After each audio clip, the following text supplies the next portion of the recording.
tempo atrás a gente falava das mudanças climáticas no futuro, só que esse futuro já chegou e os impactos dos eventos extremos estão no nosso dia a dia, em menor ou maior grau.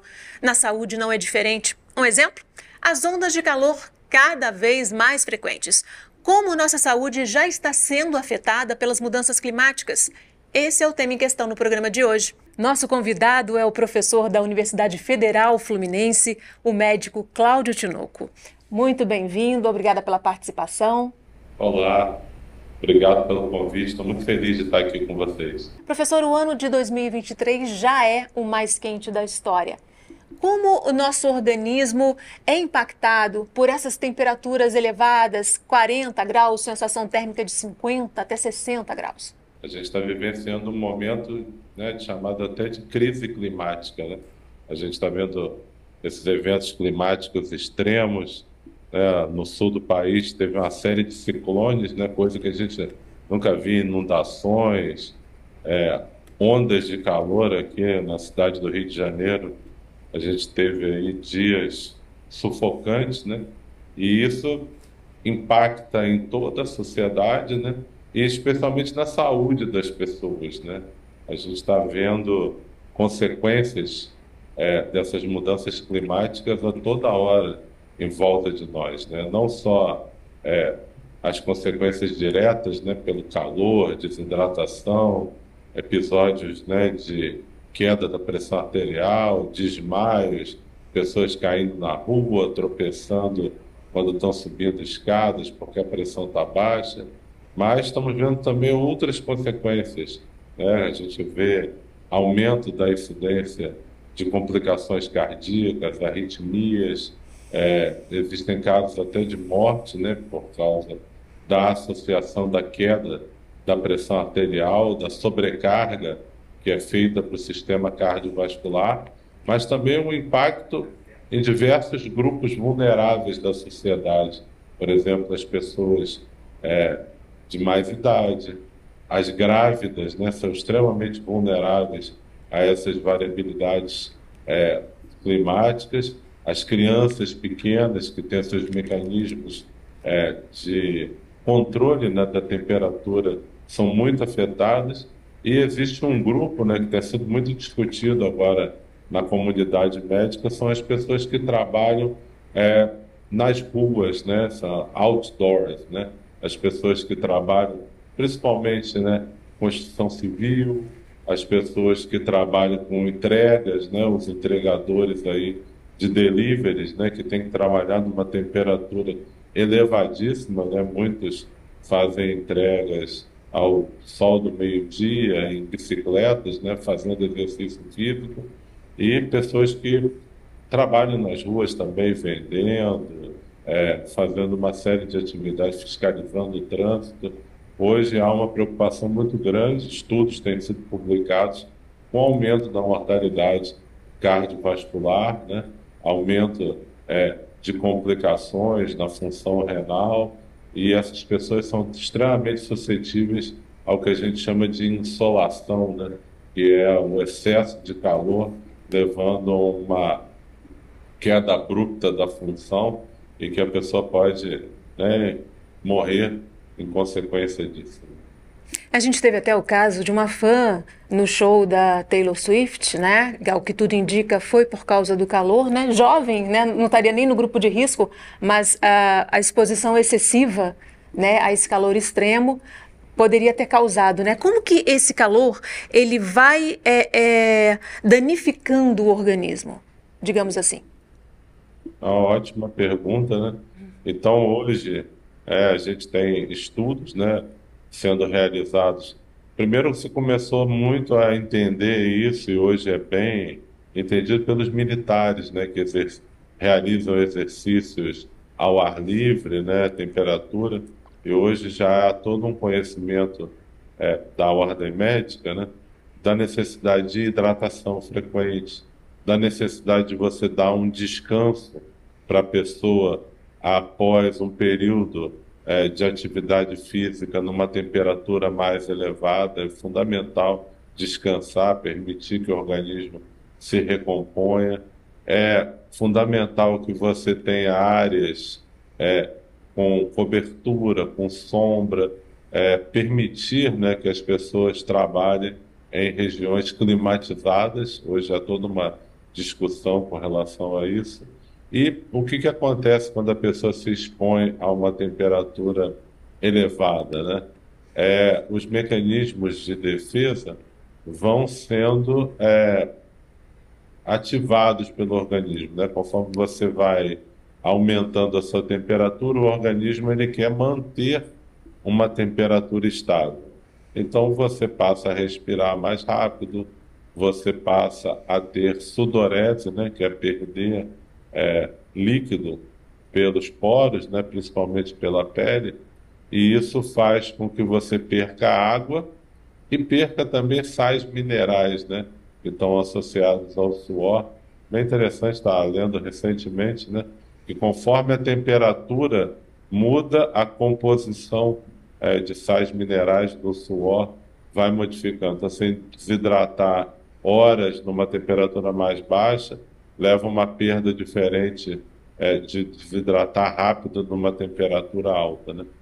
E essa perda de líquidos, de sais minerais, leva a uma sobrecarga do sistema cardiovascular.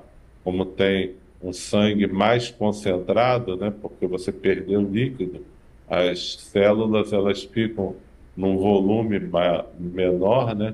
Então aumenta a concentração de células no sangue, Fica isso mais aumenta, denso o sangue, né?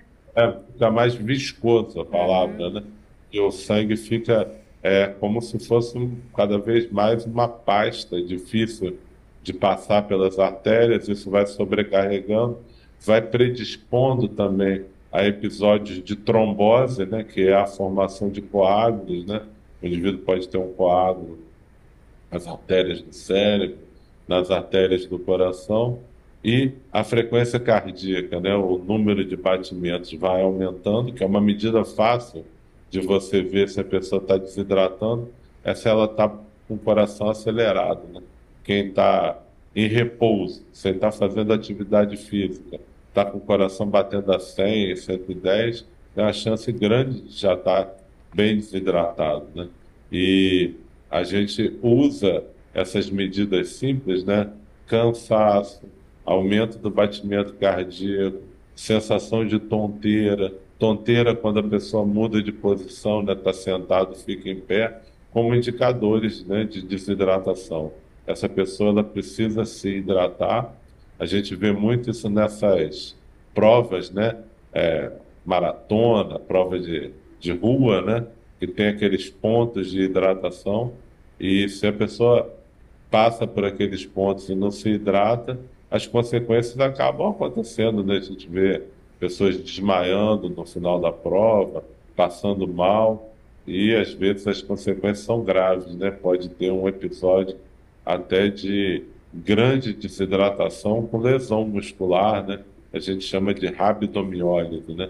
Quando destrói os músculos do atleta e ele vai ter uma consequência possível que é a falência da função renal. A pessoa pode ter insuficiência renal e hoje já se sabe que antigamente a gente achava, né? Ah, ele passou por um episódio de insolação, recuperou, deu líquido, ficou bem, mas hoje em dia já tem até estudos mostrando que as consequências elas ficam por anos, né? Existe aumento da chance da pessoa ter outro episódio de desidratação e insolação e alguns estudos mostrando também aumento da incidência de insuficiência renal, da pessoa perder a função renal anos depois de um episódio como esse, por causa daquela lesão inicial, provavelmente, que foi desencadeada. Então, a gente tem que evitar, de qualquer maneira, essa exposição desnecessária a temperaturas extremas. Caso tenha que se expor, tomar todas as condutas para se hidratar adequadamente, evitar fazer exercícios físicos desnecessários, procurar lugares com uma boa climatização, sombras, evitar realmente uma exposição que possa ter consequências adversas. Porque pode ter sequelas, né? Como o senhor falou Sim, agora, né? tanto agudas como em longo prazo. Crônicas, né? Professor, e esse pode ser o novo normal, né? Já no ano passado, 2022, os habitantes da Terra estiveram expostos a 86 dias de calor extremo, né? A gente precisa se preparar realmente para esse novo patamar, digamos assim. A sua palavra é perfeita. Num recente podcast, né, de uma das revistas médicas mais importantes, que é o New England Journal of Medicine, né, das revistas médicas assim, mais importantes do mundo, a palavra mais importante é isso que você falou, é planejamento. Hoje, a gente sabe que vai ter inundação, a gente sabe que vai ter tempestade, a gente sabe que vai ter dias cada vez mais quentes e mais frequentes, e se a gente não se preparar para isso, a gente só vai ver as consequências acontecendo, né? E a gente, assim, por exemplo, pessoas que moram na beira de praias, né? Que no estado do Rio de Janeiro tem, lá em Campos, né? É nítido você ver, né? Tem uma praia lá, famosa Tafona, né? Que o mar, ele vai cada ano é, reivindicando mais do litoral, né? As casas vão sendo invadidas por águas e tal. Você pode até aumentar a altura da sua casa, né? Mas você não vai conseguir impedir a inundação de acontecer. Ela vai acontecer, os fenômenos climáticos, eles vão ficar cada vez mais frequentes e há uma necessidade de que, né, os políticos, os países, o mundo, né, passe a abraçar medidas que venham a conter as consequências dessa crise climática, né, a redução das emissões, a troca dos combustíveis fósseis por fontes renováveis, né, de energia limpa, com o objetivo de frear, né? Existe muita gente que ainda é negacionista, que acredita que isso não está acontecendo, mas, como você muito bem colocou, né, a gente está vivendo, né, dias mais quentes, anos mais quentes, meses mais quentes, né, e isso tem sido uma frequência. A ação do homem sobre a natureza, com certeza, tem contribuído para que a gente tenha observado e a consequência tá aí aos nossos olhos. Temos que, enquanto cidadãos, lutar para preservar o nosso planeta para nós e para os que vão, né, nos suceder aqui no planeta Terra. Uhum. E não dá para minimizar os efeitos, por exemplo, dessas ondas de calor, né, professor? Porque só no verão passado, na Europa, 70 mil pessoas morreram em decorrência dessas ondas de calor. Agora, também tem os contrastes, né? A gente até verificou recentemente aqui no Rio, São Paulo, no Sudeste, a gente chegou ao máximo da temperatura e no dia seguinte despencou, né? Menos 10, 12 graus. Esses contrastes também afetam o organismo? Sim, você falou muito bem. Existe uma coisa que se chama estresse térmico. O estresse térmico é a variação ampla da temperatura, né? Existem lá na Europa, né, as pessoas vivem num clima chamado clima temperado, né, que o clima ao longo do ano tende a ficar mais estável.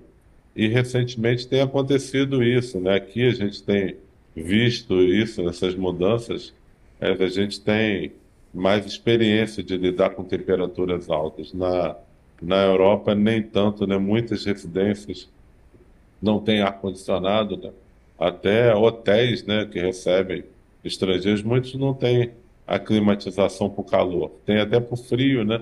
Para as ondas de frio, para os meses de inverno, aquecimento, mas não conseguem lidar com o calor. E a gente observa todo ano números crescentes, né, de mortes. Existe uma população idosa que é extremamente vulnerável. Muitos idosos moram sozinhos também, né, que é outro fator adicional para aumentar o risco, né, a vulnerabilidade à morte por temperaturas, né, porque com a pessoa idosa ela sente menos sede, ela percebe menos a necessidade de se hidratar e tem mais vulnerabilidade do seu sistema cardiovascular à temperatura. Então, a gente tem trabalhado muito das pessoas se prepararem suas casas, prepararem as suas atividades físicas, orientarem, né, pessoas que trabalham expostas ao sol para ter intervalos, né, de descanso, intervalos para hidratação, para a gente poder conter os efeitos adversos da temperatura, né? Eu estava ouvindo também um podcast que dizia que quando você contrata uma pessoa para ela trabalhar num ambiente quente, né, normalmente a pessoa tem a chance de morrer em consequência da temperatura nas primeiras semanas. Por quê? Porque a pessoa não se aclimatou àquela temperatura e ela quer trabalhar no calor, né? Como os outros que já estão acostumados, né? Então, essa variação da temperatura, a velocidade que você vai para uma área quente, fazer exercícios, atividades, tem um impacto muito grande, né? Então, a gente vai chegando nessa época de verão e vê pessoas assim, aqui, né? Eu moro numa cidade à beira do mar, né? Saem para correr ao meio-dia, né? Na praia, né? Isso aí é um convite para você ter uma complicação cardiovascular, né? Às vezes turistas, né? E a gente tem que ter essa consciência, saber se preservar, porque há um risco real dessas temperaturas elevadas e principalmente desses contrastes térmicos, né? Levarem a complicações cardiovasculares. Há um tempo atrás eu me lembro de ter viajado, fui por um período professor visitante na Itália e embarquei no dia 28 de fevereiro. E aí fui, aqui no Rio de Janeiro estava 40 graus, quando eu desembarquei lá em Milão, na Itália, estava -10, né? Então teve uma variação em menos de 24 horas de 50 graus. Foi realmente assim um impacto muito grande, né? Você sente seu corpo rapidamente com mudança, fica cansado, você tem sensação de tontura. Se você quer começar a fazer uma atividade física rapidamente, você tem consequências. Então, toda essa aclimatação e adaptação para mudanças de temperatura é muito importante para evitar, hoje a gente chama de choque térmico, né, ou estresse térmico, que são essas mudanças rápidas de temperatura que, como você bem sinalizou, vão ficar cada vez mais frequentes. Agora, a gente está falando que o coração e o sistema circulatório são os que mais sofrem esse impacto, mas também os pulmões podem ser bastante afetados pelas mudanças climáticas, porque a tendência é que o ar que a gente respira concentre mais partículas poluentes, né? Hoje já 90% da população mundial essas pessoas vivem em cidades com a qualidade do ar abaixo do ideal, né? Segundo a Organização Mundial da Saúde, 7 milhões de pessoas já morrem prematuramente por causa da baixa qualidade do ar, e isso pode aumentar. Existe um ramo já da cardiologia que chama cardiologia ambiental. A cardiologia ambiental ela lida com tudo isso, né, com as variações de temperatura, né, com essa questão meteorológica, né, variação de umidade, temperatura, sensação térmica, e lida também com a poluição ambiental. Hoje a poluição ambiental, como você falou, essa estatística é corretíssima, né? Às vezes a gente não atenta, né? 7 milhões de pessoas é muita gente. E a poluição ambiental, ela aumenta a mortalidade cardiovascular, aumenta AVC, aumenta infarto, aumenta arritmias, aumenta embolia pulmonar, aumenta a hipertensão arterial, aumenta o diabetes. Ela, assim, agrava e predispõe a doenças respiratórias, né? Você tem até pessoas aqui no Brasil, eu não sabia que era tão frequente, mas eu vi recentemente uma estatística, né? Pessoas que têm fogão a lenha, aquecedor que libera partículas, né? Que usa combustíveis sólidos, né? Carvão, madeira, isso aumenta a chance da pessoa ter bronquite, asma, enfisema, e isso é um fator de risco para a doença cardiovascular. Então, hoje, a gente tem que discutir, sim, o que tem sido feito nos países, né? Em São Paulo já é feito, né, o rodízio dos carros, não é só por causa de engarrafamento, porque se diminui o número de automóveis nas ruas, isso diminui a produção das micropartículas e isso tem consequências não só em quem está exposto, como mais recentemente já se sabe que também aos que vão nascer, né, nem estão respirando ar. Então, as mulheres grávidas, um estudo recente, bem recente, publicado, mostrou um aumento de metais pesados, de poluentes no cordão umbilical. A gente já sabia que a gravidez em pessoas expostas a temperaturas elevadas, a poluição, ela tem mais riscos cardiovasculares, mais risco de hipertensão durante a gravidez, diabetes durante a gravidez, prematuridade, parto prematuro, baixo peso, né, ao nascer, e tudo isso leva a um aumento em longo prazo do risco cardiovascular também dos bebês, das crianças que nascem nesse ambiente. Então, levar as grávidas e tentar viver em locais menos poluídos parece ser muito interessante. E esse estudo que foi publicado mostrou a associação também com árvores, né?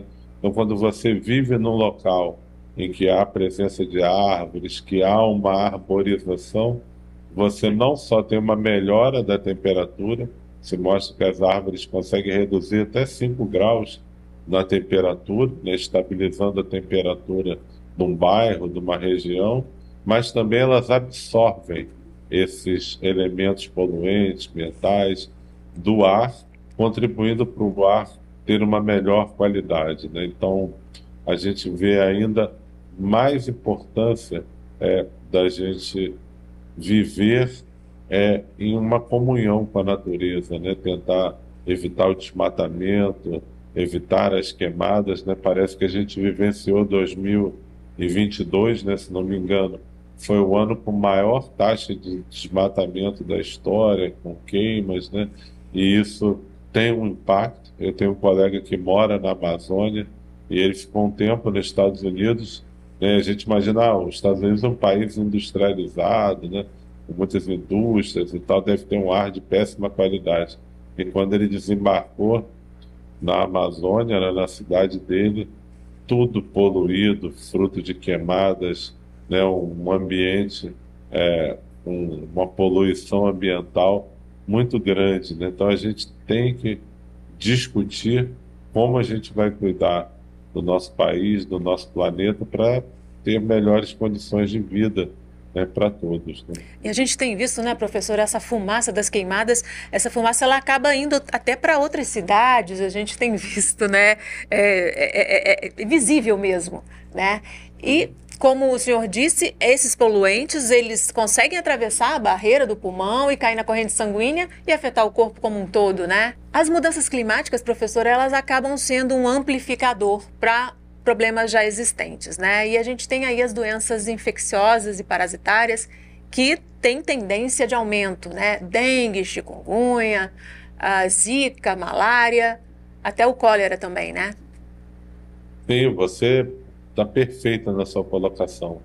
O Ministério da Saúde tem que estar muito atento a isso, eu acho que tem sido discutido bastante, porque essas mudanças climáticas, mais chuva, mais água empoçada, mais risco de proliferação dos vetores, dos mosquitos, mais transmissão. Tivemos notícias recentes alarmantes, né, do aumento da incidência de dengue. Parece que agora em novembro a gente já teve esse ano, parece que mais casos de dengue do que o ano passado inteiro, mostrando um crescimento muito grande, né? E algumas dessas doenças já têm vacinas disponíveis, né, como a dengue.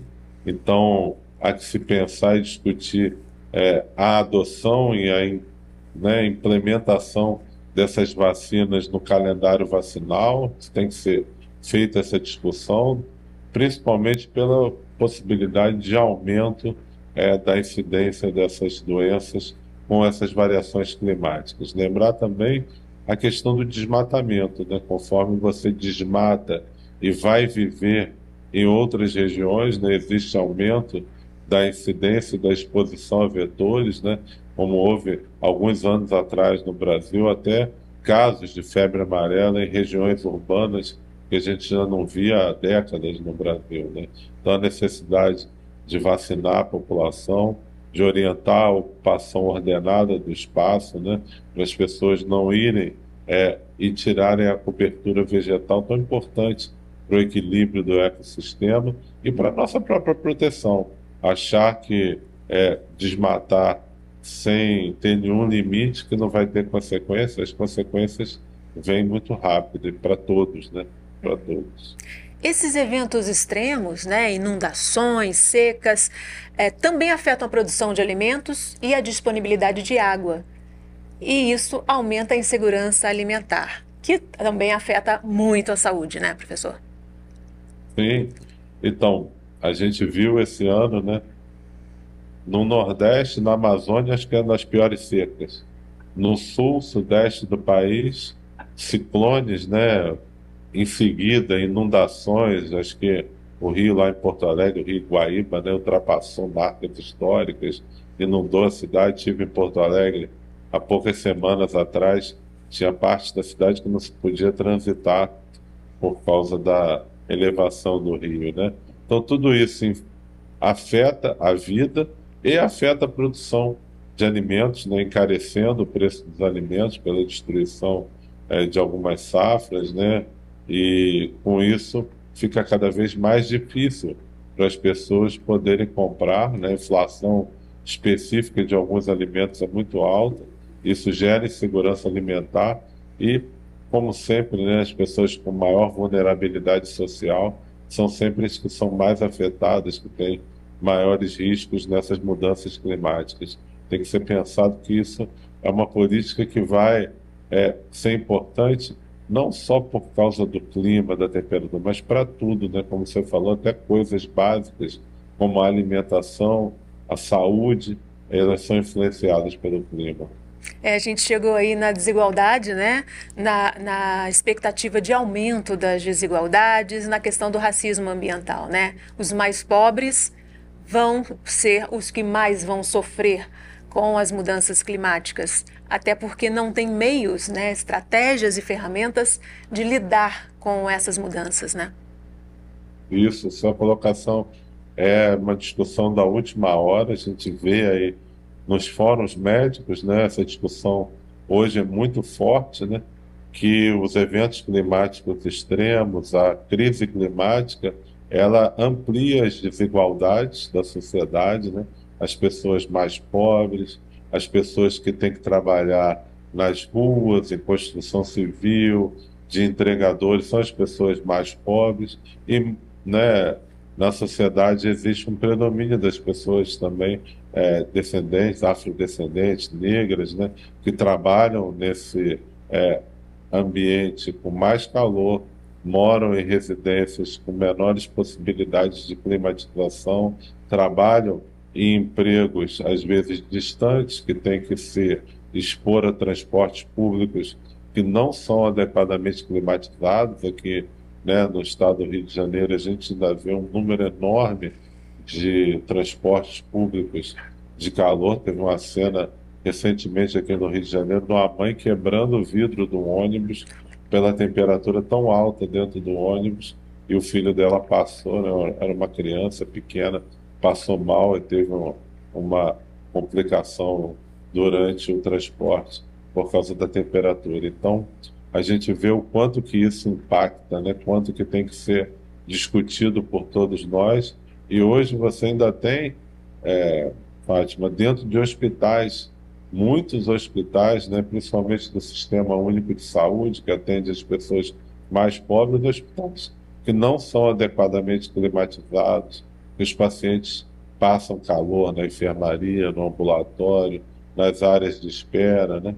Então, a gente tem que ter um pensamento e, como você falou lá no começo, tem que ter um planejamento.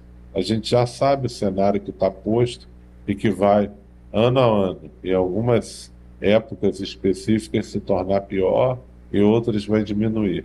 Mas ele vai estar presente e se a gente não se preparar, a gente, né, vai ser todo ano. Ah, fomos surpreendidos por uma chuva que ninguém esperava. Ah, fomos surpreendidos por um calor que ninguém esperava, né? É muito difícil, né, a gente escutar isso dos gestores públicos, das autoridades de saúde, das autoridades que têm que dar conta disso, dizer que foi surpreendido, né? Não tem mais como ser surpreendido porque as curvas, a ciência tem mostrado claramente para onde que a gente está caminhando. E isso exige mudanças urgentes nas políticas públicas, não é, professor? Sim, com certeza. A gente precisa ter um plano de contingência. Como foi agora com a pandemia, né, que a gente viu a necessidade de ter um plano, de se organizar, de ter máscara, de ter respirador, de ter pessoal treinado. E isso é uma coisa que tem que ser planejado, porque tem chance de acontecer de novo, né? As possibilidades já estavam aí conhecidas, como a gente tem que ter também um planejamento para essas situações que vão acontecer. O que fazer frente a alagamentos? O que fazer com pessoas que moram em áreas de risco? O que fazer com regiões em que estão desprovidas de recursos para se prevenir do aumento da elevação dos rios? Então a gente precisa ter esse planejamento e uma das coisas que a gente precisa também é educar as pessoas, né? Para não ir morar em certos locais, para proteger as árvores de uma certa região, não desmatar, para tentar, né, caso possível, morar em locais que não sejam poluídos, ou caso more num lugar desmatado, tentar plantar árvores. E isso são as dicas, né, que a gente tem. No final a gente pode dar várias, né, para a pessoa se proteger tanto das variações térmicas quanto das variações e da exposição à poluição. Isso implica, né, professor, em mudanças nas políticas públicas em relação não só à saúde, mas também à infraestrutura das cidades, a necessidade de maior arborização, já que, como o senhor falou, cada árvore consegue reduzir ali no entorno dela, em torno de 5 graus na temperatura, além de absorver os poluentes. É necessário que os governantes tenham essa mentalidade, né, da necessidade de adaptar as cidades. São as chamadas cidades inteligentes, né? Então você, primeiro, oferecer transporte público para as pessoas, para que todo mundo não tenha que sair com o seu carro, né? Botar o seu carro todo dia na rua, consumir combustíveis fósseis, poluir, né? Bons transportes públicos, ter a possibilidade de andar de bicicleta, né? Aqui na cidade que eu moro, em Niterói, estão sendo feitas várias ciclovias, vários colegas meus já estão usando a bicicleta no dia a dia, muitos alunos, né, também na faculdade já vão para a faculdade de bicicleta. Era uma realidade que a gente não tinha há um tempo atrás, né? Ter cidades, como você falou, com arborização, cidades que tenham locais, né, com água, pontos de hidratação. Muito comum na Europa, né, ter lugares, fontes que as pessoas possam beber água na rua, encostar ali, colocar o seu copo, sua garrafinha e se hidratar. Isso são coisas assim básicas, né? E as políticas, né, têm que se voltar para a gente ter uso de combustíveis limpos, né? Tentar estimular automóveis elétricos, ônibus elétricos, evitar estímulos para combustíveis fósseis, né? Então a gente hoje tem visto na Europa, já tem cidades que, né, países até, né, que já colocaram limite, só vai poder vender automóvel derivado do petróleo até tal ano, né? Existem montadoras que já só vendem automóveis elétricos, né? E isso é uma coisa importante, porque existe uma grande poluição derivada dos veículos, né? Mas existe uma poluição grande também das empresas, né? Então também há que se ter legislações, né? É, Parece que no Brasil, das 100 maiores empresas, a gente não tem nem a metade delas com planos de emissões zeros, né? Que a gente chama de net zero, né? Que é a empresa dizer, em tal ano eu vou ter emissão zero, né? Eu vou compensar, vou reduzir a minha prática e as indústrias, né? Elas são muito poluentes também, né? Se elas não tiverem uma legislação que levem elas para esse caminho, a gente sabe que elas vão demorar a fazer essa transição. E elas contribuem também de modo significativo para a poluição ambiental, e a gente tem que, toda a sociedade, fazer a sua parte para a gente viver num planeta melhor. Uhum. A gente vai chegar agora ao último ponto, antes das dicas finais. Existe também um impacto na saúde mental das pessoas, né? Tem até um termo que já está sendo usado, ecoansiedade, né, professor? Então, isso aí é realmente uma realidade.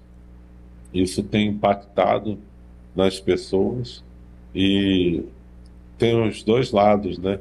Também existe é, efeitos positivos da, do contato com a natureza, né? Então, hoje, né, já muitos médicos sabedores disso estimulam, né? Primeiro que a pessoa tire férias, né? Que hoje muita gente trabalha e acaba não tirando férias, e férias existe também por motivo de saúde, né? Burnout acabou de se tornar agora, essa semana, uma doença do trabalho, né? Foi reconhecido aqui no Brasil, o Ministério da Saúde reconheceu o excesso de trabalho. Então, quando se tira férias, uma coisa importante é tenha contato com a natureza, vá ter contato com árvores, com animais, com um ambiente, né, com rio, cachoeira, praia, porque isso está demonstrado que tem um efeito positivo, tanto na saúde cardiovascular quanto na saúde mental.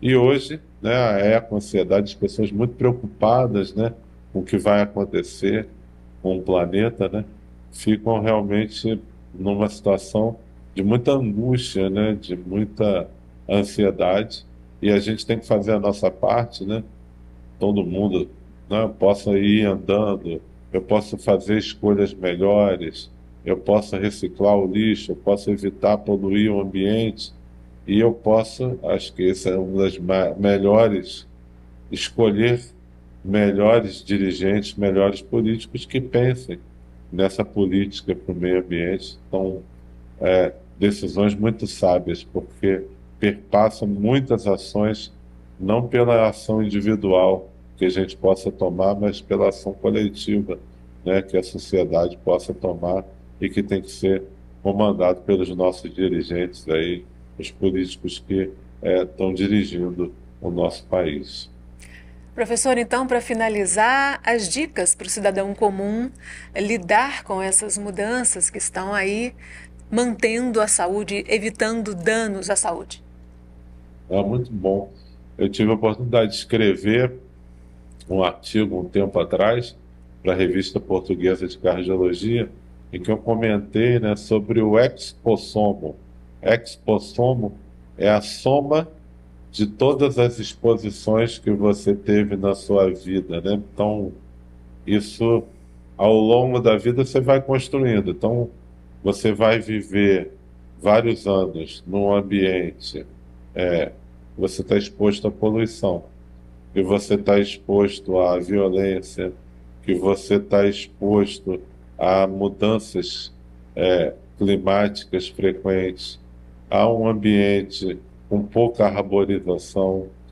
Tudo isso, ao longo da vida, vai se somando e vai depois contribuir para o aumento das doenças crônicas não transmissíveis, né? Não é só a doença cardiovascular, pode também ter aumento, né, na incidência de cânceres, de certas neoplasias, né, doenças malignas, aumento da incidência de doenças degenerativas do sistema nervoso central, as demências, né, e o que é mais notadamente conhecido por todas as doenças cardiovasculares. Então, quais são as dicas, né?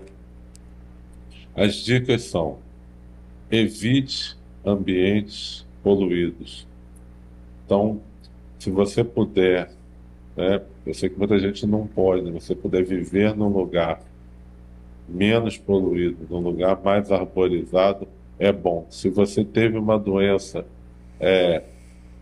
cardíaca e mora numa região poluída e pode mudar para outra, tem estudos que mostram que você se beneficia. Você vai caminhar, fazer atividade física e vai caminhar na hora do rush, em que todos os automóveis estão poluídos e você vai andar do lado daquela poluição.